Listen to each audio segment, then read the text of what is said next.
You can see walking into the room right now, that is Prime Minister Modi, President Trump. Let's just dive into this here on Live Now from Fox and listen in to what they have to say at this press conference in Washington, D.C. Please. Great honor. I'm thrilled to welcome the Prime Minister of India, my friend, Narendra Modi, back to the White House. We spent a lot of time here and a lot of time in India, and he's a very special man.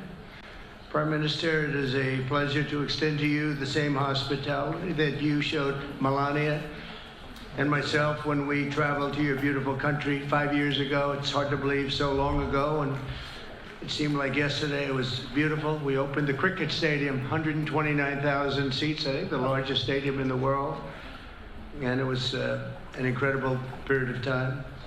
There is truly a special bond between the United States and India, the world's oldest democracy and the world's largest democracy, and I believe the world's largest country in terms of the numbers of people. And today the Prime Minister and I are announcing a framework to strengthen those ties even further economically, and the U.S.-India Compact for the 21st century is a historic initiative that will deepen every aspect of our partnership and our friendship. Starting this year, we'll be increasing military sales to India by many billions of dollars. We're also paving the way to ultimately provide India with the F-35 stealth fighters.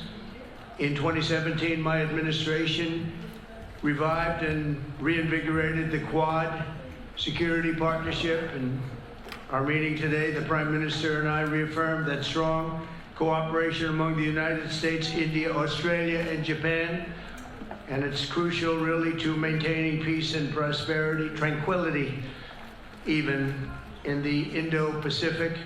In addition, the United States and India will be working together like never before to confront the threat of radical Islamic terrorism, a threat all over the world, actually.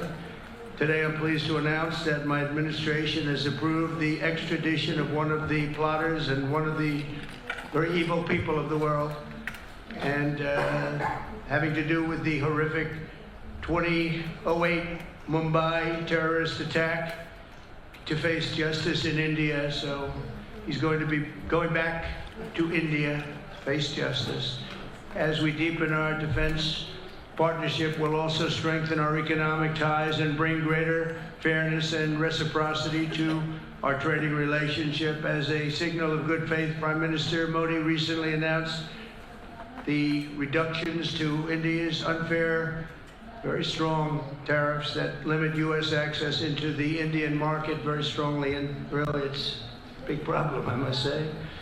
India imposes a 30 to 40 to 60 and even 70% tariff on so many of the goods, and in some cases far more than that. And as an example, a 70% tariff on U.S. cars going into India, which makes it pretty much impossible to sell those cars. Today, the U.S.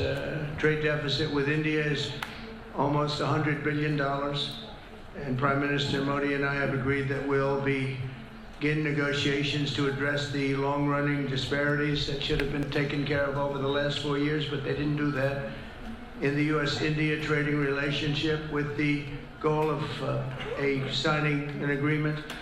And we want, we want a certain level playing field, which we really think we're entitled to, and he does also, in fairness. So we're going to work on that very hard, and we can make up the difference very easily with the deficit, with the sale of oil and gas, LNG, of which we have more than anybody in the world.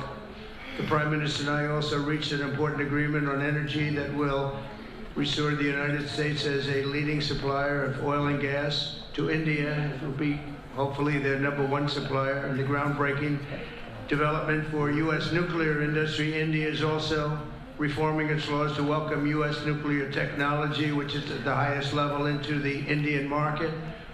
This will bring safe, clean, and affordable electricity to millions of Indians and tens of billions of dollars to the U.S.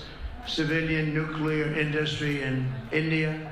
And under the framework we are announcing today, the United States and India are also joining forces to ensure that artificial intelligence and other advanced technologies are developed by two of the most advanced nations, intellectually and otherwise technologically. Anywhere in the world, there's nobody very much closer. We have an incredible relationship there, and this is where it seems to be heading. And artificial intelligence, a very complex subject, but it seems to be where people want to be and they want to go, and we're leading right now by a lot, but other people will try to catch us. I don't know if they're going to be able to. We're going to make it available. We're going to make tremendous amounts of electricity available. We're going to let the people that are buying the electricity make their own electric generation plants. And we've never done this in our country, but we're going to get it done very quickly. Lee Zeldin and his group are going to get the approvals in very rapid form. And we're calling it a national emergency, and that's exactly what it is. So we're going to remain at the top of the AI, or artificial intelligence, I think, for a long time to come, and we're going to be working very closely with India and other countries on that. But right now, we're the leader by quite a bit. Finally, we agreed to work together to help build one of the greatest trade routes in all of history. It will run from India to Israel to Italy and onward to the United States, connecting our partners by ports, railways, and undersea cables, many undersea cables. It's a big development. It's a lot of money going to be spent, and we've already spent some, but we're going to be spending a lot more in order to stay advanced and stay the leader.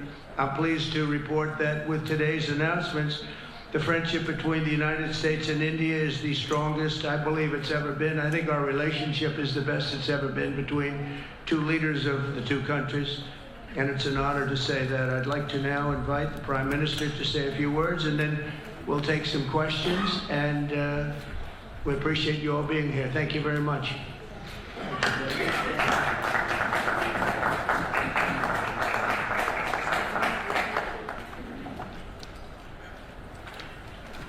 Your Excellency, Rashtrapati Trump, President Trump, दोनों देशों के delegates of both countries, media के साथियों, friends from the media, नमस्कार। Namaskar.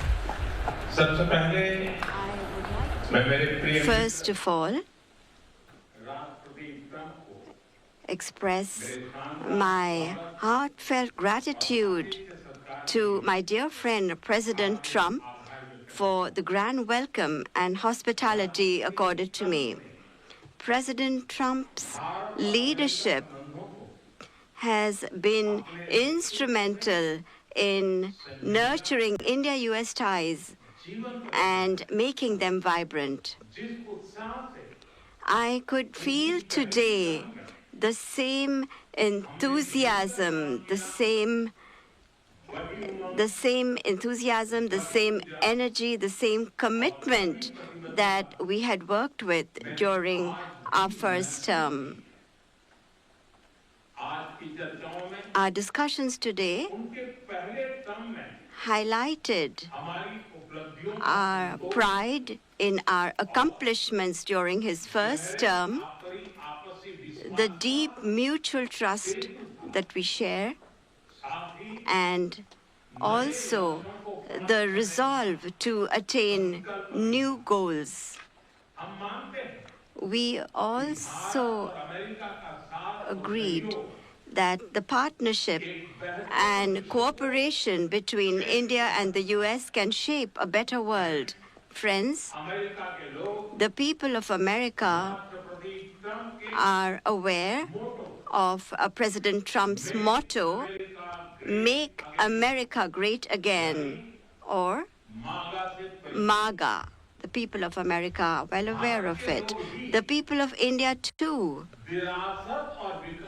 are focusing on both heritage and development as they move forward at a fast pace and with a firm resolve to ensure a developed India by 2047.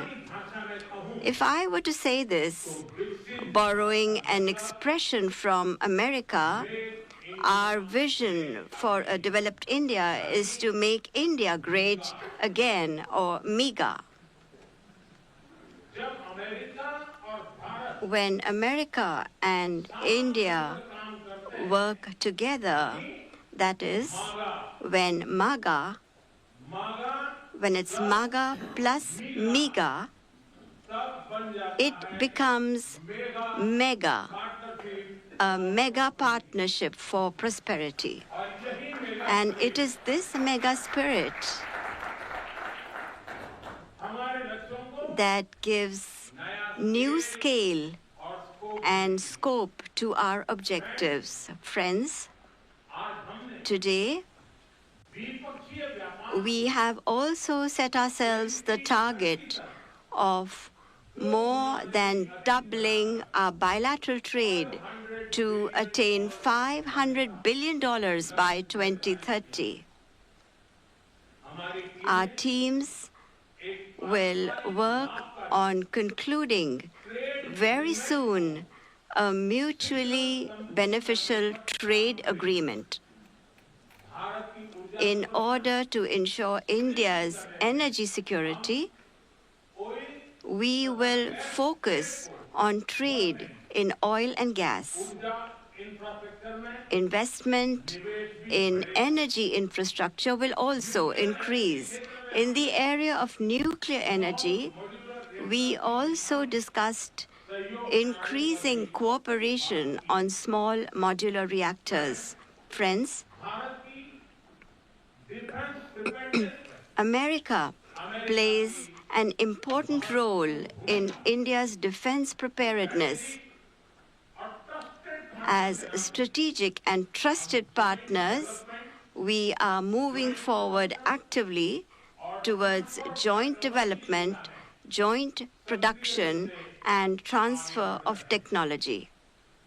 आने वाले समय में In the times to come as well, new technologies and equipment हमारी क्षमता will enhance our capacities. Autonomous system We have decided to launch the Autonomous Systems Industry Alliance अगले and a defense cooperation framework for the next decade will be prepared. Defence inter Defense interoperability, logistics, repair, and maintenance will इसके मुख्य भाग होंगे also be its key components. Friends, the 21st century is a technology-driven century. लोकतांत्रिक मूल्यों Close cooperation in the area of technology between countries that believe in democratic values can give new direction, नई दिशा strength, शक्ति and opportunities to the entire humanity. Bharat और America India and the US will jointly work in areas of artificial intelligence, semiconductors, quantum, biotechnology, and several other technologies. Today, we also agreed on trust, which stands for transforming relationships utilizing strategic technology. Under this, our focus will be on establishing strong supply chains for critical minerals, advanced materials, and pharmaceuticals. We have also decided to launch a recovery and processing initiative for strategic minerals like lithium and rare earths. We have had close cooperation with the US in the area of space. और NASA के आपसी सहयोग से बनाई The NISAR satellite, developed with mutual cooperation between ISRO and NASA, will soon be flying into space on an Indian launch vehicle. Friends, partnership between India and the US strengthens democracy and strengthens democratic values and systems. Indo Pacific में we will work together to enhance peace, stability, and prosperity in the Indo-Pacific. The Quad will play a special role in this. During the Quad summit scheduled to be held in India this year, we will expand cooperation in new areas with our partner countries. Under the IMEC and I2U2, we will work together for the development of economic corridors and in the area of connectivity. India and US will stand strongly together in the fight against terrorism. We agree that in order to eliminate cross-border terrorism, we need concrete actions. And I'm very grateful to President Trump that he, in 2008, somebody who carried out genocide in India, that criminal is now going to be handed over to India, and I'm grateful to President Trump for this. And appropriate action will be taken in the courts in India. Friends, the Indian community living in the U.S. is an important link in our relations. In order to further deepen our people-to-people ties, India will soon open new consulates in Los Angeles and Boston. These will be new consulates. We have invited American universities and educational institutes to open their offshore campuses in India.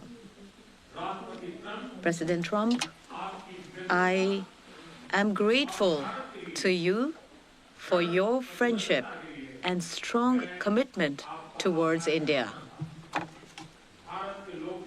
The people of India still fondly remember your visit in 2020 and hope that President Trump will come and visit them again.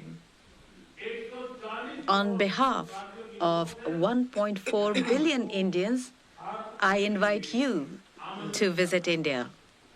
Thank you. Thank you very much. Thank you. Thank you very much. Very good. Okay, thank you very much. That was excellent. We'll do a few questions, please. Please, go ahead. Please, go ahead. Yeah. Yeah, blue shirt. Thank you, Mr. President.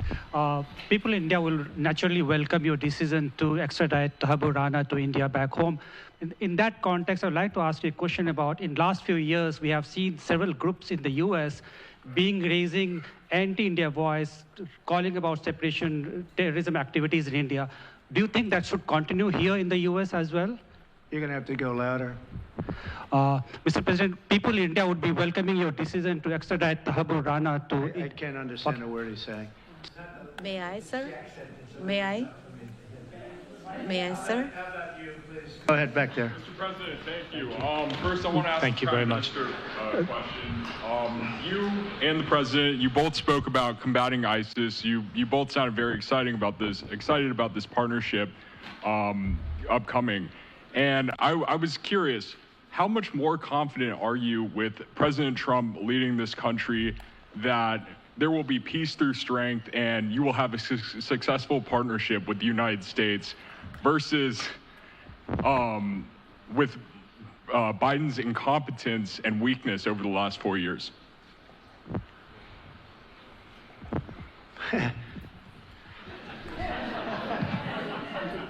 That's your question, but I'll answer it. I agree with you. Yeah, gross incompetence.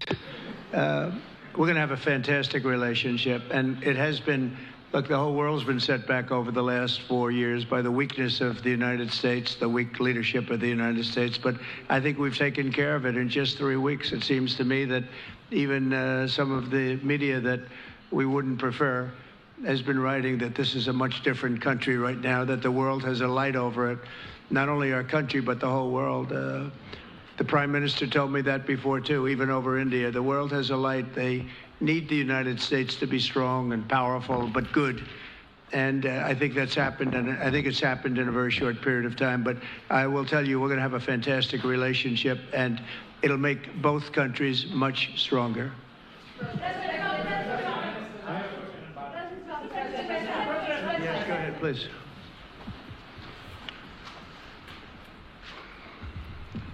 Okay, Geeta Mohan from India Today, sir. I'll just take my colleague Lalit Jha's question forward because you couldn't understand. Okay, fine. The question is about the fact that you've decided to extradite Thakur Rana. Thank you so much. India has been waiting to have him back in India to bring him to justice. But there are many other elements in the United States of America, particularly Khalistani separatists who've been working against Indian interests. How is the United States of America going to cooperate on that front with India?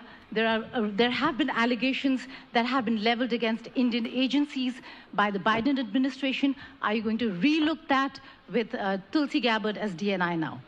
Well, I don't think India had a very good relationship with the Biden administration. Biden, they wouldn't sell them oil and gas, which is rather hard to believe because, you know, it's a good thing to do. And a lot of things happened that weren't very appropriate, I thought, between India and the administration, the Biden administration. But as you said, we're giving a very violent man, it seems to me. I mean, I don't know that he's been convicted yet or will be, but let's assume he's a pretty violent person. We're giving him back to India immediately. And there are more to follow because we have quite a few requests. So we work with India on crime. And we want to make it good for India, and it's very important. So that kind of a relationship is very important to us. Okay? Go ahead, please. Go ahead. Thank you. Mr. President, you've repeatedly called India a big abuser of trade and said it is really difficult to do business in India because of tariffs. You announced reciprocal tariffs today. I am hoping you can speak about what kind of reciprocal tariffs India can expect. Are you willing to make any concessions? And how can India head off these tariffs? I also have one for the Prime Minister. Well, India's been, to us, just about the highest tariffed nation anywhere in the world. They've been very strong on tariffs, and I don't blame them necessarily, but it's a different way of doing business. It's very hard to sell into India because they have trade barriers, very strong tariffs. We are right now a reciprocal nation. We are going to, if it's India or if it's somebody else with low tariffs, we're going to have the same. We're going to have whatever India charges, we're charging them. Whatever another country charges, we're charging them. So it's called reciprocal, which I think is a very fair way. We didn't have that. I was going to do that in my other term, and we had the greatest economy ever in the world. There's never been an economy like we had, and then we got hit with COVID. We had to focus on that, and I wasn't really in the mood to be putting it on Italy and Spain and France and India, frankly, and a lot of other countries, because the world was very troubled until we got rid of that nightmare. But we had the strongest economy anywhere in the world during that fairly long period of time during my first term, as you know, and we didn't do the tariffs. We would have done the reciprocal tariffs, but we decided, and I decided, I think on a human basis, on a humane basis, not to do them because of the fact that there was such suffering all over the world. The last thing we needed to talk about is trade problems. But now we do. We're doing, we see a tremendous future for our country, but we felt that now it's finally time, after 45 or 50 years of abuse, that we will do, and this isn't India, this is among a lot of nations. The European Union is very difficult for us, very, very difficult. They tax our companies at levels that nobody's ever seen before. They take advantage of a lot of things, so we're not happy about that. China, of course, is terrible, and we've never taken in 10 cents until I was president. We've taken in hundreds of billions of dollars from China since I've been president in first term and now.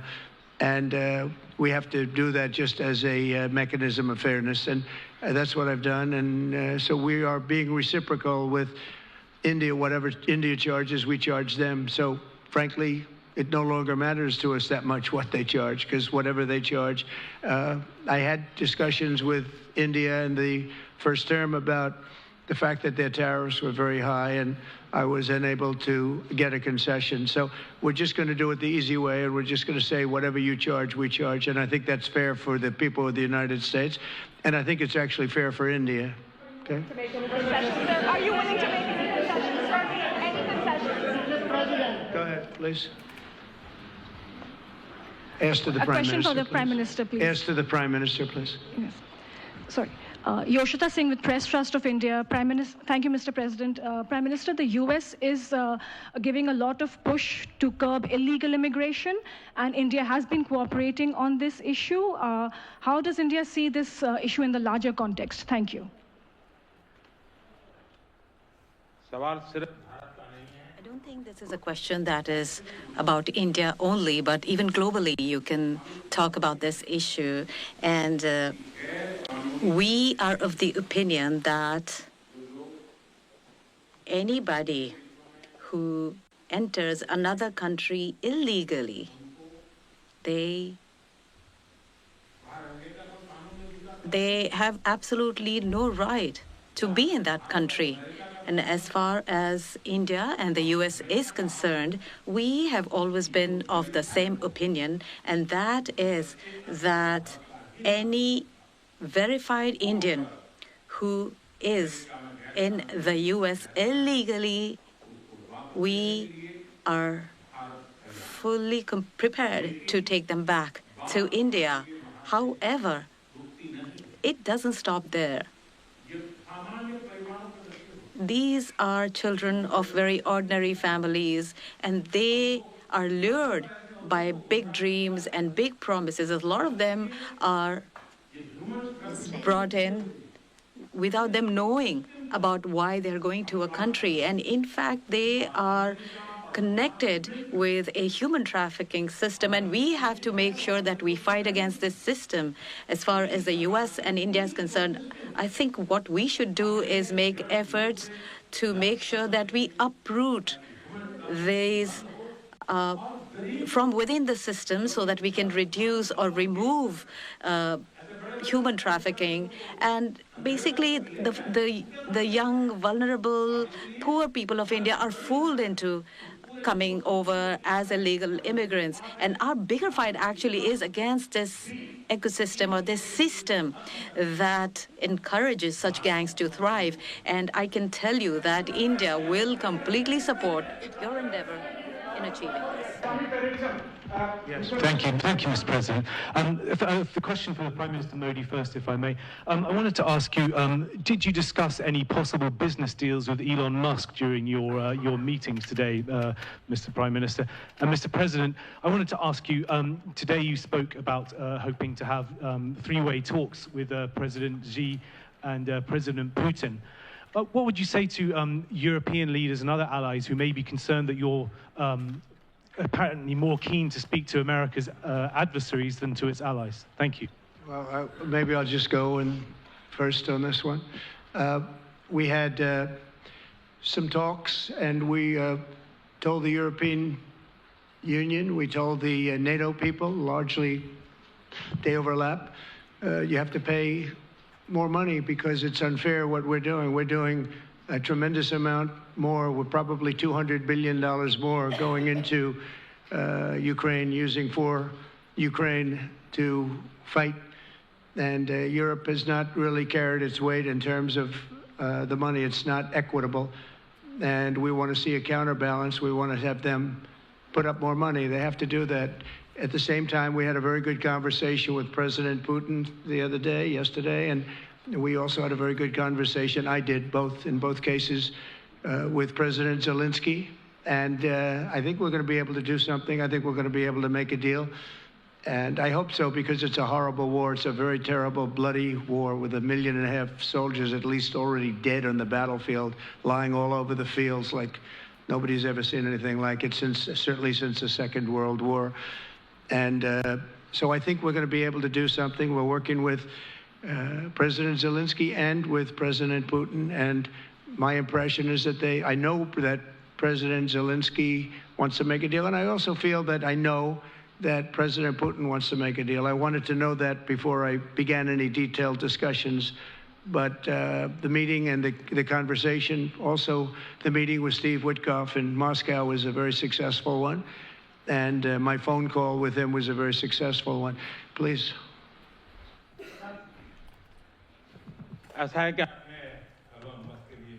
You asked a question regarding Elon Musk. I have known him for a very long time. I was not even a prime minister at the time when I first met him. I was chief minister. And today he came to meet me along with all his family, with his children. And so we had a nice discussion. As far as the EV is concerned, EVs are concerned, the word EV has a copyright, and that is one person who has a copyright for the word EV, and that is Trump.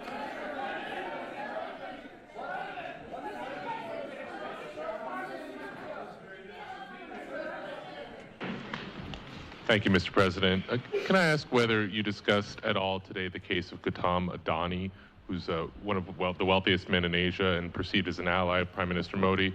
Prime Minister Modi, have you asked the President to take action on that case? Thank you. Firstly,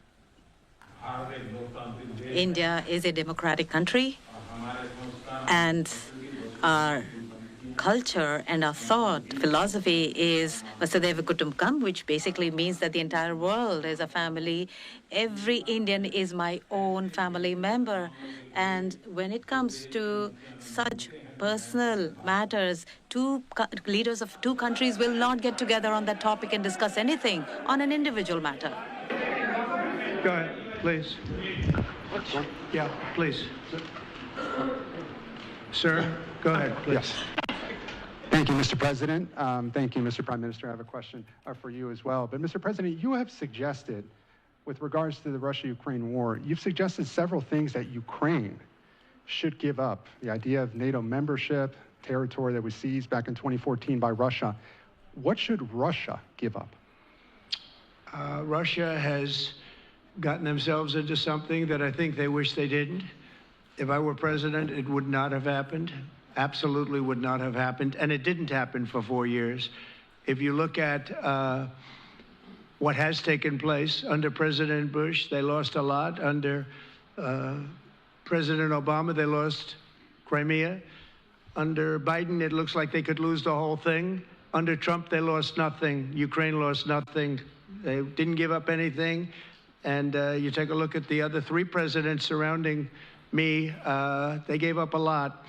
I think that when you look at Ukraine and when you look at the mess that they're in, it's got to be ended and it's got to be stopped. Now, Russia's taken over a pretty big chunk of territory, and they also have said from day one, long before President Putin, they've said they cannot have Ukraine be in NATO. They said that very strongly. I actually think that that was the thing that caused the start of the war. And Biden said it, and Zelensky said it, and I think that was one of the reasons, one of the starts of the war.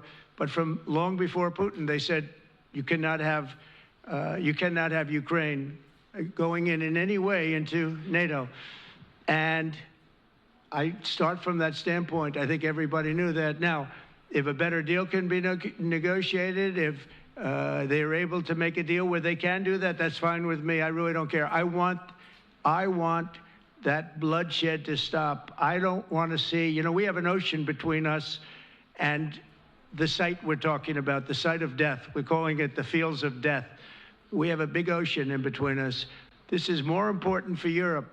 We shouldn't be in. They have to equalize, and they're going to have to do it fast, but they have to equalize. But as far as the negotiation, it's too early to say what's going to happen. Maybe Russia will give up a lot. Maybe they won't. And it's all dependent on what is going to happen. The negotiation really hasn't started. But I will say, as far as NATO is concerned, from many years before President Putin, I will tell you that I've heard that Russia would never accept that. And I think Ukraine knew that, because Ukraine wasn't in and never requested to be in until more recently. So that's the way it is. And I think that's the way it's going to have to be. Go ahead, please. All right, go ahead, please, with the tie. With the tie, yeah.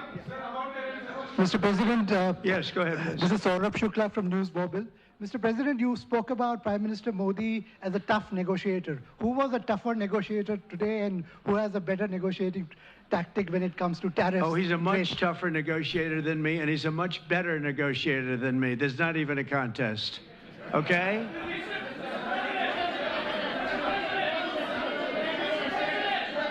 Yeah, go ahead, please. Go ahead. Go ahead. Reena Bhardwaj from ANI. How do you see this relationship between India and the United States to counter China? And what is your vision when it comes to India, brokering peace in the Ukraine and Russia conflict? Well, I think we're going to have a very good relationship with China. I got along with President Xi very well until COVID. That was a bridge too far. But until then, I got along with President Xi very, very well. We were very close as leaders go. I don't want to be naive, but as leaders go, I think we were very close. And I think that China's a very important player in the world. I think they can help us get this war over with Ukraine and Russia. And I look at India, I do see the skirmishes on the border, which are quite vicious, and I guess they continue to go on. If I could be of help, I'd love to help, because that should be stopped. That's been going on for a long time. And it's quite violent. It's quite violent. But I would hope that China and India and Russia and U.S. and all of us can get along. It's very important. The power of weaponry today is, and not only nuclear, but nuclear in particular, the power of weaponry is very important. I said before that I had very constructive talks in my first term with President Putin about the denuclearization of the two countries, and then we were going to go to China after we worked some kind of a deal. And we, at the confines of a deal, he really wanted to do it, so did I, denuclearize. And it's such a beautiful term when you think about it. In other words, to bring it down, because the power of those weapons is too great. And I did speak to President Xi about that, and I was getting also a very good response. He's building a very strong nuclear power. He's not very close to Russia or the United States right now, but he will be soon. I mean, he'll catch up over the period of 4 or 5 years, they say. But it would be a great thing if we could, on a military basis. We're going to spend this year $915 billion on military. Russia, without the war, was spending close to 100, but with the war, I can't tell you what they're spending, but they're spending a lot. And China is spending $400 and $450 billion. We're over $900 billion. And I said, it doesn't really make sense, does it? We're spending the money against each other, and we could spend that money for better purpose if we got along. And I'll tell you, I think that something like that will happen. First, when I left, as you know, 4 years ago, we didn't have Israel and the Middle East. We didn't have October 7th, a disaster, the disaster. Nothing was happening. Iran was not going to do anything, because Iran did not have much money at that point. They were broke. They were totally broke. They didn't have money for Hamas or for Hezbollah.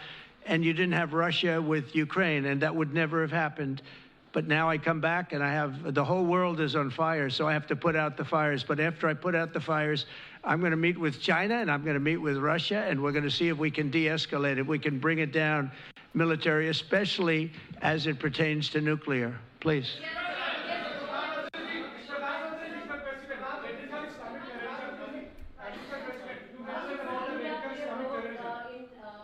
Mike, please.